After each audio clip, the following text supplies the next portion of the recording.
మీ business ఏదైనా మీ ఊర్లో promotion చేయాలంటే అది సుమన్ టీవీతోనే సాధ్యం. ఇప్పుడే సంప్రదించండి. Welcome to Suman TV. This is Satyam Prasad. ఈరోజు చిత్తూరు నగరంలో గిరింపేటలోని ఓ ప్రైవేట్ కన్వెన్షన్ హాల్లో పెద్ద ఎత్తున బలిజ సంఘస్థులందరూ కూడా ఇక్కడ కలిసి ఆత్మీయ సమావేశాన్ని నిర్వహించారు.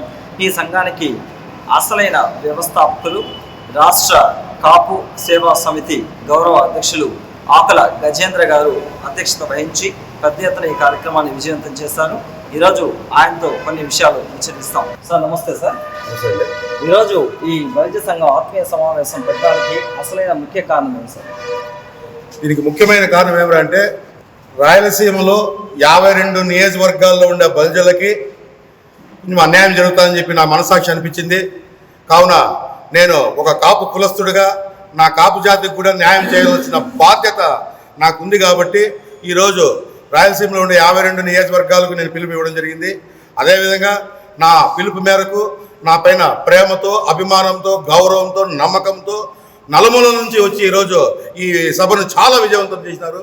అందులో ఇక్కడ ఫుల్ వర్షము, ఇంత వర్షంలో కూడా ఎక్కడెక్కడి నుంచో వాళ్ళందరూ కూడా బస్సుల్లో అయితేనేమి, టూ వీలర్లు అయితేనేమి, కార్లు అయితేనేమి వాళ్ళ సొంత పనులన్నీ ఇసిపెట్టేసి వచ్చినారంటే నా పైన వాళ్ళు ఉండే గౌరవం, నేను తుది శ్వాస వరకు నేను అదేవిధంగా నేను వీళ్ళ దగ్గర ఒక నాయకుడిగా కాకుండా వీళ్ళందరికీ నేను ఒక సేవకుడిగా ఉంటా.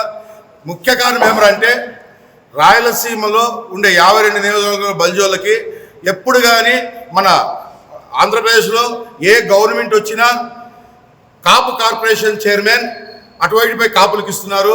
అంటే నేను కాపులు వేరే బలిజ వేరే నేను విభజించి పాలించడం లేదు. అది అవసరం వల్ల కాపులన్నా బలిజలన్నా మేమంతా ఒక కుటుంబం. కాకపోతే మా రాయలసీమలో ఇంతవరకు ఎవరికే కానీ కాపు కార్పొరేషన్ చైర్మన్ ఇవ్వడం జరగలేదు. కావున మాకు రాయలసీమకు కూడా రాయలసీమ బలిజ కార్పొరేషన్ అనేసి ఏర్పాటు చేసి రాయలసీమలో ఉన్న 52 నియోజకవర్గాల్లో ఒక చైర్మన్ని, ఒక డైరెక్టర్ను కూడా ప్రతిపాదించాలని సాధించే దీనికి మూల కారణం ఇదే. దీనిని మేము మన ముఖ్యమంత్రి చంద్రబాబు నాయుడు గారి దగ్గరికి అయితేనేమి, మా ఆరాధ్య దైవం, మా కులదైవం, కౌలు రైతులకి 3,000 మందికి 30 కోట్ల రూపాయలు అవలీలగా ఆయన సొంత నిధులతో ఇచ్చిన మహా అగ్ర నేత. నాయకత్వం అంటే ఏంది, రాజకీయంగా చేయకుండా నా రాజకీయాన్ని ప్రజలకు ఎట్లా ఉపయోగించాలో ప్రజలందరికీ చూపించిన ఏకైక మహానుభావుడు మా బలిజ అగ్రనాయకుడు, ఎవరెస్ట్ శిఖరాన్ని తలవన్నే మహోన్నతమైన వ్యక్తిత్వం ఉన్న మహాశక్తి. తల్లిపాలు ఎంత స్వచ్ఛమైనవో అంత స్వచ్ఛమైన మనసున్న వ్యక్తి ఆయన. మా పవన్ కళ్యాణ్ అన్న గారి దృష్టికి కూడా తీసుకుపోతాము. ఖచ్చితంగా 52 నియోజకవర్గాల్లో ఉండే బలిజలకి ఖచ్చితంగా మేము న్యాయం చేయాలనే ఉద్దేశంతో పెట్టామే తప్ప దీంట్లో నా ఆకుల కుటుంబం కానీ, ఇక్కడ నాకు వచ్చిన నా అన్నదమ్ములు, నా మిత్ర బృందం, నా యువసేన, నా ఆర్మీ, నా సోల్జర్స్ ఏదైనా అనొచ్చు మీరు, వాళ్ళందరూ కూడా ఎవరే కానీ స్వార్థంతో రాలా. మేమందరము కూడా ఇది నా ఒక్క నిర్ణయం కాదు, ఇది మా అందరి నిర్ణయం. మేమందరము కూడా మా బలిజ కులానికి న్యాయం చేయాలా అనే ఉద్దేశం తప్ప వేరే ఉద్దేశం లేదు. 52 నియోజకవర్గాల్లో బలిజ కులస్తులు ఒకే ఒక అతను ఉన్నాడు, ఎమ్మెల్యే, తిరుపతి ఎమ్మెల్యే, అది కూడా జనసేన అభ్యర్థి ఆర్ఎన్ శ్రీనివాసులు గారు. అట్లా కాకుండా 52 నియోజకవర్గాల్లో కనీసం 20 స్థానాలు, ఎమ్మెల్యే స్థానాలు మా బలిజ కులస్తులకు ప్రతిపాదించాలనేసి కూడా నేను దీంట్లో మా బయలాలో ఇది పెట్టుకున్నాను.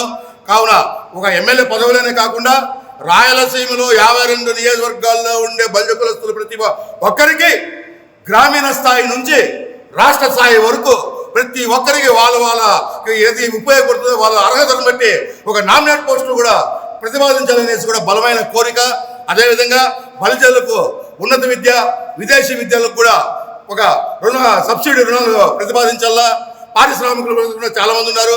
పారిశ్రామికులు అంటే పెద్ద వేలకు టర్నోవర్లకు అని కాదు, 1,00,000 రూపాయలు, 50,000 రూపాయలు పనిచేసుకునే అతనికి కూడా గవర్నమెంట్ తరఫున మేము ఈ సంఘం తరఫున మేము వాళ్ళని రిక్వెస్ట్ చేసుకుని, ముఖ్యమంత్రి గారిని, డిప్యూటీ సీఎం గారిని మేము రిక్వెస్ట్ చేసుకుని మా బలిజ కులస్తులకు ప్రతి ఒక్కరికి వ్యాపార రంగంలో కూడా రుణ సాయం చేయాలనేది కూడా దీంట్లో ఒక ప్రతిపాదికగా మేము మా బయాలో పెట్టాము. ఇదే విధంగా బడుగు బలహీన వర్గాలకు కూడా మేము ఒక బలిజ కులస్తులే కాకుండా బడుగు బలహీన వర్గాలకు కూడా మేము పెద్దన్న పాత్ర పోషించేదానికి కూడా మేము సంసిద్ధంగా ఉండాలనేసి కూడా మీ సుమన్ టీవీ ద్వారా చెప్పుకుంటున్నాం. అందరి అభిప్రాయ సేకరణ చేశారు.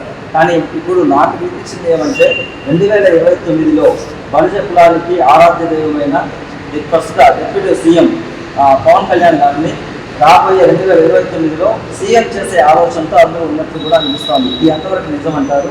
మీరు ఒకవేళ ఆయన సీఎం చేయాలనుకుంటే మీ పాత్ర ఎలా ఉంటుంది? చాలా మంచి ప్రశ్న వేసినారు.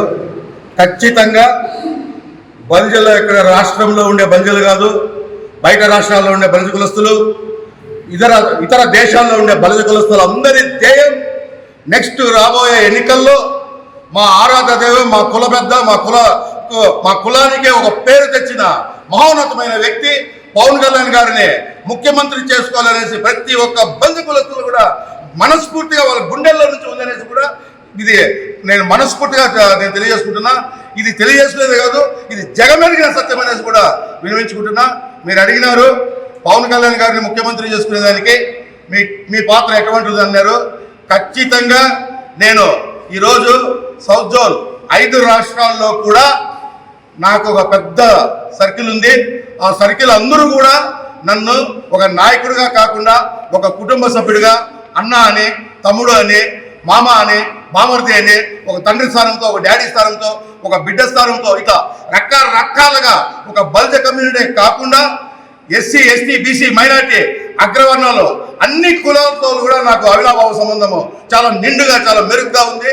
మేమందరం కూడా నేనైతే సౌత్ జోన్ 5 రాష్ట్రాల్లో కూడా మా పవన్ కళ్యాణ్ గారిని ముఖ్యమంత్రి చేసుకునేదానికి నా కుటుంబాన్ని కూడా నేను వదిలేసి ఆయన ముఖ్యమంత్రి చేసుకునేదానికే నేను రాత్రింబగలు శ్రమిస్తా అనేసి కూడా నేను మనస్ఫూర్తిగా నాకు జన్మించిన తల్లిదండ్రులు సాక్షిగా ప్రమాణం చేస్తూ వినియోగించుకుంటున్నాను. కూటమి ప్రభుత్వం ఏర్పడడానికి ముఖ్య కారణం బలిజలు.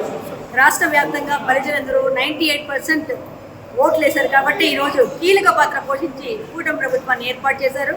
అదేవిధంగా బలిజలకు ప్రభుత్వం తరఫు నుండి గడిచిన కాలంలో ప్రభుత్వాలు న్యాయం చేయలేదు. కనీసం ఈ కూటమి ప్రభుత్వంలో కనీసం బలిజలను గుర్తించి సరైన న్యాయం చేస్తూ వారికి సరైన రిజర్వేషన్ కల్పించినప్పుడే బలిజలు రాజకీయంగా కూడా ఎదుగుతారు. ఈ యొక్క అవకాశాన్ని కల్పించాలని ప్రభుత్వానికి తెలియజేయ ఉద్దేశంతోనే రాయలసీమ బలిజలు ఎక్కువ ఉన్నా కూడా వెనుకబడి ప్రాంతంగా ఉంది. అటువైపు తూర్పు వాళ్ళు అవకాశాలు పొందుతున్నారని ఇక్కడ అసూయ కాదు, కానీ వాళ్ళతో ధీటుగా రాయలసీమ బలిజలు కూడా ఎదగాలనే ఉద్దేశంతోనే ఈరోజు ఇక్కడ చిత్తూరులో అక్కడ గజేంద్ర గారి ఆధ్వర్యంలో బలిజలందరూ ఒక ఆత్మీయ సమావేశం ఏర్పాటు చేయడం జరిగింది. ఈ సమావేశంలో బలిజలు కూడా రాయలసీమ నుండి ఏ విధంగా ఎదగాలి అని ఆయన చెప్తూ అందరి ఫీడ్బ్యాక్ తీసుకొని రాయలసీమలోని 52 నియోజకవర్గాల్లో కూడా తాను స్వయంగా పర్యటించి బలిజల అభ్యున్నతికి పాటుపడతామని ఈ సందర్భంగా ఈ యొక్క మీటింగ్ యొక్క ఉద్దేశం. కాపు సేవా సమితి రాష్ట్ర గౌరవ అధ్యక్షులు ఆకుల గజేంద్ర ప్రసాద్ గారి ఆధ్వర్యంలో జరిగిన ఈ బలిజ ఆత్మీయ సమావేశంలో అందరూ కూడా ఘంటాపరంగా ఒకటే చెప్తున్నారు. మొత్తం 52 నియోజకవర్గాలలో ఖచ్చితంగా ప్రతి ఒక్కరికి కూడా గ్రామీణ స్థాయి నుంచి రాష్ట్ర స్థాయి వరకు ఏదో ఒక నామినేట్ పోస్ట్ అయినా ఇవ్వాలని చెప్పేసి వాళ్ళు కోరుకుంటున్నారు. దీంతో పాటు రాయలసీమ బలిజ కార్పొరేషన్ ఖచ్చితంగా ఏర్పాటు చేసి బలిజలకు న్యాయం చేయాలని చెప్పి వాళ్ళు, ఎందుకంటే గతంలో కూడా వెనుకబడి ఉంది, గత ప్రభుత్వం కూడా వాళ్ళని నిర్లక్ష్యం చేసింది. కనీసం ఈ ప్రభుత్వం మళ్ళీ తెలుగుదేశం పార్టీ అధికారంలోకి వచ్చిన తర్వాత బలిజలకు పెద్దపీట వేయాలని చెప్పి వారు ఆకాంక్షిస్తున్నారు. అదేవిధంగా బలిజ ఆరాధ్య దైవమైన డిప్యూటీ సీఎం కొరదెల పవన్ కళ్యాణ్ను 2029లో ముఖ్యమంత్రిని చేస్తామని కూడా వారు ఘంటాపథంగా చెప్పడం జరిగింది. దీనికోసం వారు అహర్నిశలు కృషి చేస్తాము. మొత్తం దక్షిణాది రాష్ట్రాలన్నింటి కలిపి ఇక్కడ రాష్ట్ర బలిజ సంఘాన్నే కాకుండా దేశవ్యాప్తంగా బలిజలు అందరినీ కూడా ఏకతాటిపై నడిపించి పవన్ కళ్యాణ్ను మనం ముఖ్యమంత్రి చేసుకుంటామని కూడా వారు చెప్పడం జరిగింది.